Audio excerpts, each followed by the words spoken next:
Shalom Uvracha.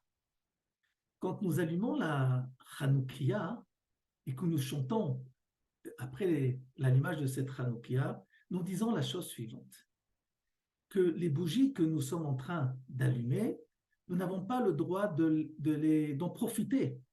C'est la raison pour laquelle, entre parenthèses, que nous allumons le shamash, la lumière supplémentaire, qui est une sorte de 9e bougie, afin de pouvoir que si on va devoir, par exemple, lire un livre à la lueur de ces lumières, que ce ne soit pas à la lueur de la lumière de la Hanoukia, mais à la lueur de ce shamash, de cette lumière en plus, parce que, encore une fois, nous n'avons pas le droit de profiter de la lumière de Hanouka.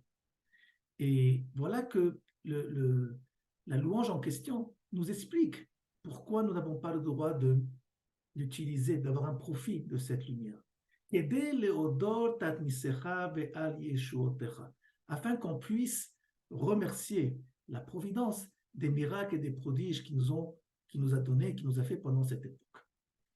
Et on veut essayer de comprendre quel est le rapport entre le fait de l'interdit de profiter de cette lumière et le but de remercier Akadosh Baruch. Vous savez que lorsque nous regardons quelque chose, par exemple, nous sommes témoins de l'actualité. Être témoin de l'actualité, c'est regarder ce qui se passe. Après que nous regardons, nous contemplons les événements, nous sommes invités à avoir une rétrospection, de comprendre ce qui se passe. Qu'est-ce que ça m'apporte? Qu'est-ce que ça éveille en moi? Et là, on risque de tomber dans un certain danger qui est que notre subjectivité va voiler, va tout simplement tronquer cette vision objective que nous aurions dû avoir. Et ce qu'il nous faut faire maintenant, c'est essayer d'éduquer notre regard, notre vision des choses, de mettre l'angle de notre vision dans le même angle de la vision divine.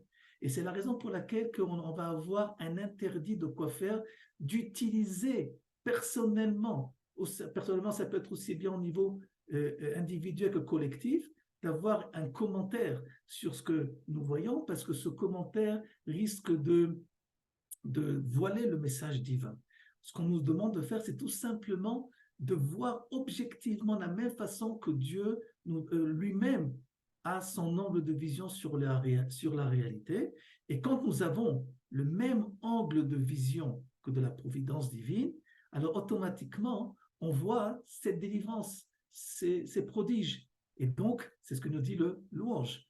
Vous avez l'interdit de profiter de cette lumière de Hanouka afin que vous compreniez, après cette rétrospection en question, objectivement parlant, que ce que vous êtes en train de voir, c'est tout simplement la réalisation d'une délivrance. Mais si on arrive à des commentaires personnels ou à des commentaires communautaires, chacun selon sa tendance, elle peut être politique ou religieuse, on risque de rater le message divin.